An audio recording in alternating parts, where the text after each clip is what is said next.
The sky looks it's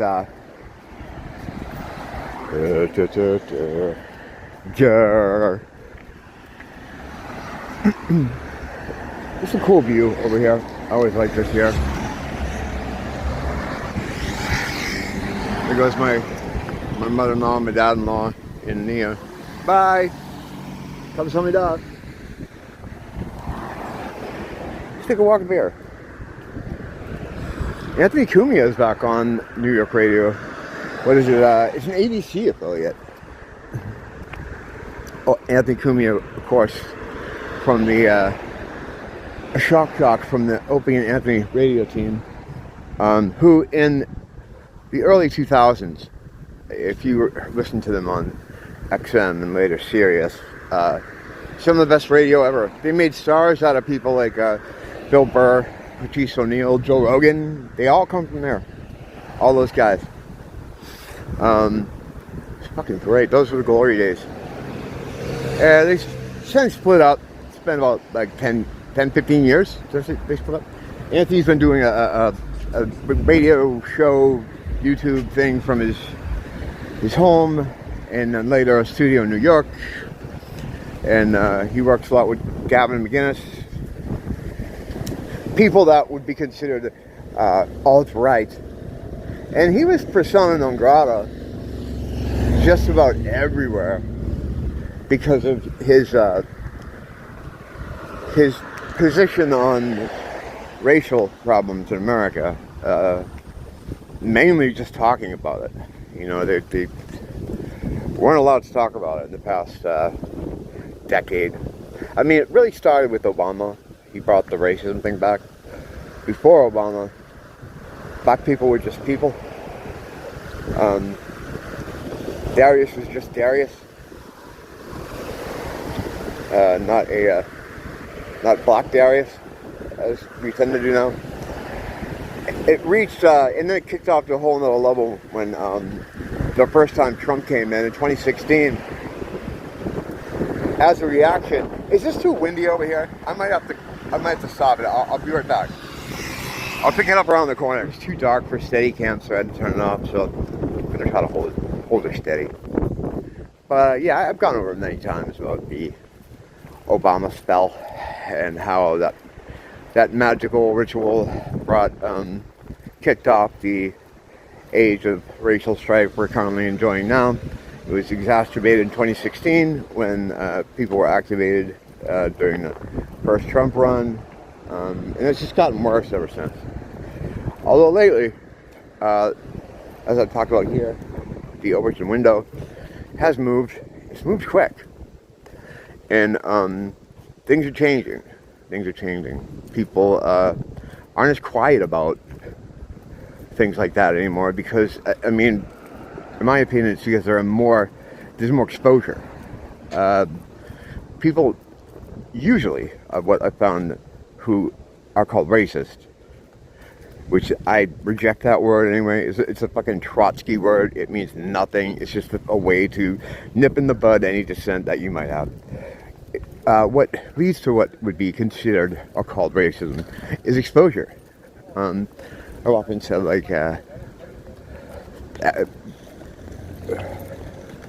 hold on, let me see what's going on here.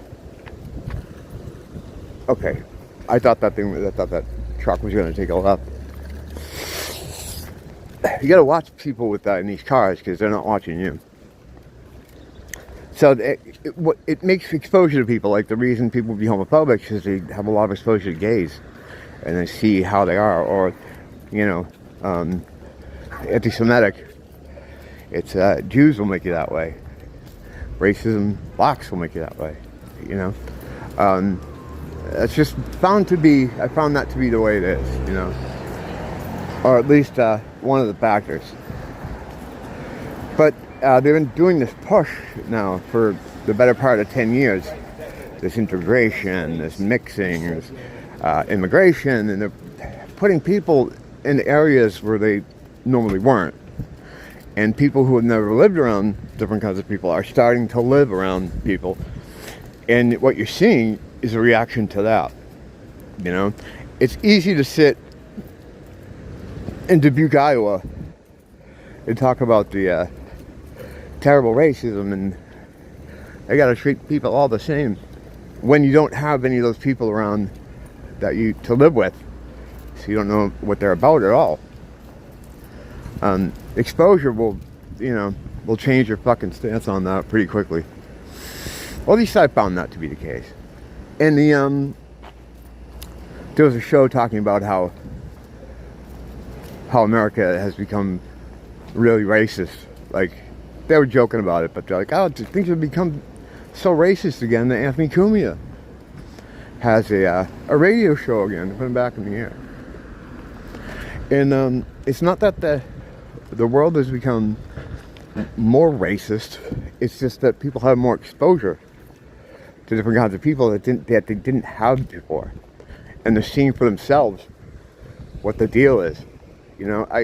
Anyone who's ever lived in a hood, I've lived in some on the East Coast of the mainland, which were largely Latino, but still had a pockets of black population. The Latinos and the blacks don't get along, really at all, or at least that's what I seem to pick out. But if you're in an area where there's a lot of representation, right, you'll also have a lot of trouble. You also have a lot of crime. You also have a lot of nonsense. Like, go into any town in USA. Where's the bad part of town? Where's the part you stay out of? Who lives there? Where's the nice part of town, where you don't have to look around your shoulder every minute? Who lives there? That's how it is.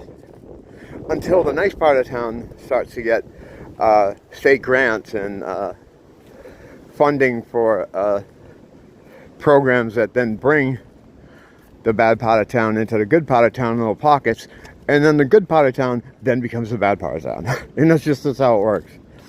In a similar way, like, they'll clear out whole neighborhoods, and when they're destroyed with people, then our small-hatted friends from Israel come in and they buy the neighborhood at pennies on the dollar. They refurbish it, which is derisively referred to as gentrification, and make it nice again, and make a killing off those properties, selling them, for big bucks, And then what happens is the process begins again. They'll move in like a state-funded, like, low-income housing thing, and then people move away from that, because they want to be away from it, and then it becomes one street, then it becomes a couple blocks, and next thing you know, that nice part of town is, again, the place no one wants to live. It goes straight to hell. It looks like post-World War II Germany, and then the hats come in and buy it for pennies on the dollar, and then they add gentrification, and they rebuild all the buildings, and then sell them again. This is just happens all over the country, over and over and over. They use people as biological weapons, without a doubt. And certain people, certain groups are protected. Protected groups. We have there's the gays, there's the Jews, blacks, and women. To some degree, women are the lowest on that totem pole. Like, if a woman and a black man have a problem, the black man definitely gets it. If a Jew gets involved, he gets. He comes out on top of that. There's a hierarchy there. But all the people that they use to execute their plans, they have a lot of protection for. Anyone that has like a name for why you can't make fun of them, whether it's misogyny, or racism, or anti-Semitism, or homophobia, anyone that has a name like that is part of the enemy's plan. They're soldiers in their larger plan of destroying things or controlling things. Those are groups that they use to do the things you see them doing, And so they got to protect them because they're their people. And some of them are their people in more ways than one. If you study early biblical history and pre-biblical history, shit, that fucking stuff. I don't even begin to know how I would talk about it here on YouTube. I don't think I would, because I don't need the hassle.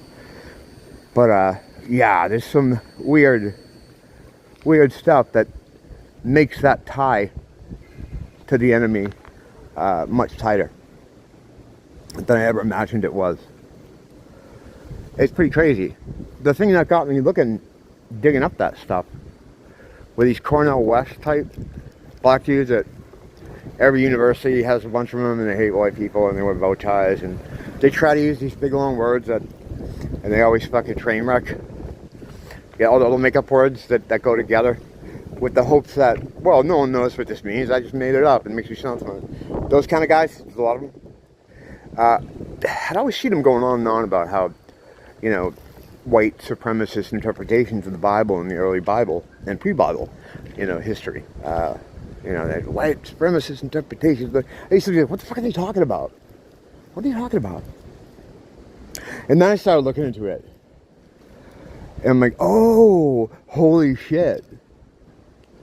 That was one of the bigger things. Like, there are reveals here in this world in which we live almost on a daily basis, where you're like, oh, well, that's why dolphins talk to humans, you know? These reveals happen a lot.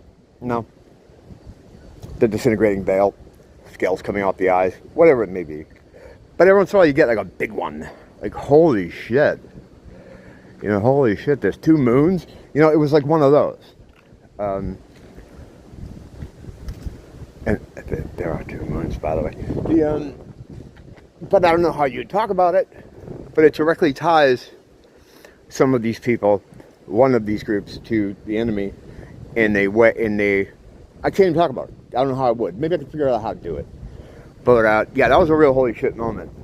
And also, it's one of those things where it's like once that piece of information clicks in your head, it makes a lot of other stuff make sense. It's like, oh, that's why. That's what Cain was on about. That whole Mark of Cain thing is a red herring. You know, that's a red herring. That's who he was afraid of in the cities. Why would they live in the cities? Why were there people? I thought Adam and Eve were the first people. How were there all these other people living in these cities that Cain was scared shitless to go into, to get lost in, because he knew they'd fucking cannibalize him? What? Who were these people? Where did they come from? Oh, really? Oh, shit. Fuck. It's like one of those things. I wish I could be more, clear about it, but, you know, I know where the line is around here, as someone who's crossed it many times. Although the line keeps changing. Every time I think I know where it is, they give me another week off, and I gotta recalibrate. Wow, it's really nice tonight. It's like windy, not too hot, not too good. It's like right dead ball center. I love it. So yeah, what was I talking about? The Overton window and racism, or so-called racism. The things that are happening on X and Twitter with you being able to be more outwardly critical. Things that you would get, like even maybe even a year ago, you'd lose your account using some of these memes and saying some of the things that people can say now. And I'm not saying Twitter or the internet in general is the culture. I mean, it's a part of it, but it's a good indicator about how things are moving. It's a combination, you know, the last 10 years of real, tyranny, boots on necks, from a progressive kind of position where, you know, it's very monitored what you say, and, you know, what you talk about was very monitored.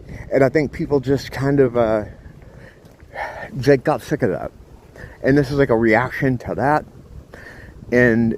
But I mean, there's a lot of factors to it, but for whatever reason, it's become more acceptable to clap back.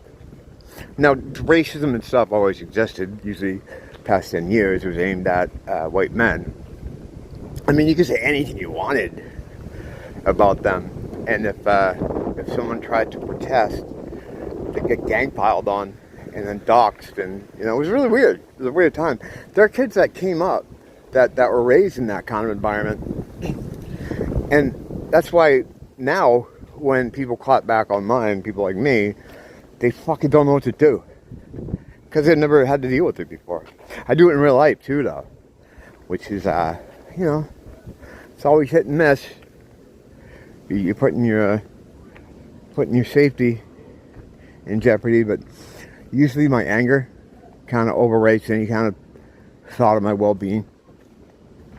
But, yeah, and in those situations too, they don't know what to do either. They're just like, what? So now, like any other thing, though, when a country or a society or culture goes too far one way, there's an overcorrection. I mean, I don't mean just with the racial thing, the racial aspect. We also had a lot of other progressive things that went a little too far, as you know, we had men competing with women in fucking sporting events. Like, you know, this girl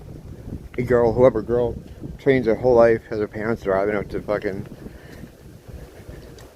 practice, whatever practice it is, gymnastics, whatever. There's a cat guy. I was talking to him earlier. He was just like chilling out. Like, hey man, what's up? I don't know, I like talking to animals. But the, you know, trains her whole life. And then, you know, a week before the competition, the finals that can decide who goes to the Olympics or something, a dude just figures, he just decides he's going to be a woman. You know, 2 weeks beforehand. A guy who used to compete in the men's areas and get trounced. And then he comes in and dominates. And the dream is over. That's not fair. That ain't fair. I mean, it's common sense though, right? You would think. But it took Trump having to explain that there's only two genders and there's going to be no more of that. Men in women's sports. It's an overcorrection. It's over because it went too far in one direction. The same thing with the race thing. It's like it was, you know, you're able to say whatever you wanted to about certain people, like, you know, white men in this case, for the past 10 years. And if you push back or just said, hey, wait a minute, you fucking had your house burned down. It was really extreme. And you can't maintain that sort of death grip on any paradigm for too long, societal or even any an online ecosystem like Twitter, X. I see a lot of these ambulances going next door to the oldies house. There's a lot of older people there and disabled people. They tried to fill that place up with immigrants too, and the cops were here every day. They were here every day. They were here all day, every day. And where all the oldies usually sit, out on the street here, where I walk by and I say hi to them, they took that over and were just sitting there with their pit bulls, looking me up and down. Sucks. So I think they caused so much problems just by living there. They moved them to somewhere else. They moved these people around, you know. But my neighborhood, for a while, it was looking pretty grim around here. And then I noticed it's improved a lot, where it's almost like back to where it used to be. The type of people that used to be here are, you know, here again, and a lot of those new people that they tried to jam in here are gone. They're gone. I don't know if that has to do with them closing the DEI office down. I'm sure some of that shit ran through there. And I do mean shit. At any rate, though, it's kind of nice to be back to semi-normality in the neighborhood, you know. Those kind of problems work themselves out, though. Although, in my building, they have this thing where they like to throw things out of high heights. Some fucking TikTok type of thing in that culture. So they've been throwing things out of my building. The new ones that all moved in here. I don't know how many moved in here, but it was quite a few, you know, that were in that group of immigrants that came over. And they had to put up a post in the elevator to stop throwing things out of the building, because if it hit someone, it could kill them. Now, some people don't even take that into consideration at all. You know, they don't care. to begin with, but they can't conceive of the of results of an action. You know, they can't, they don't, it doesn't click with them like that they could possibly hurt someone. No, it's not clicking with me. Is that I just bought a pack of cigarettes and I can't fucking find it. I'm gonna have a mini freak out here. Till next time. Don't blame the teacher, blame the school. I didn't buy any cigarettes. Well, cause I'm so used to, when I go to that store, I'm used to buying cigarettes, and I went in there and I just bought a coffee to walk around with. And I didn't have any cigarettes. I almost stripped down naked here on the sidewalk because I have this problem where like I have too many pockets in my fucking pants. All of them I have. So like I go, you know, I gotta carry stuff with me. You know, money, a phone, weapons, physical weapon and a metaphysical weapon, wallet, napkins, all kinds of stuff. For a metaphysical weapon, check this out. I think, you know, I might have shown this before. It's a little mini Bible. It's got Proverbs and Psalms in it, but it's in the form of like a high school locker. It's pretty cool, right? I mean, it's not a good reading Bible, but it's one symbolically it makes a good weapon. I mean, I charge them and then I have them in case I need them, you know. Yeah, pretty interesting stuff. It's a cool design.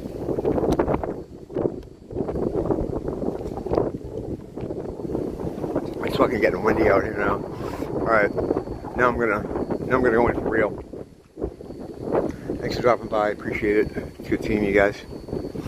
Until next time, don't blame the teacher, blame the school.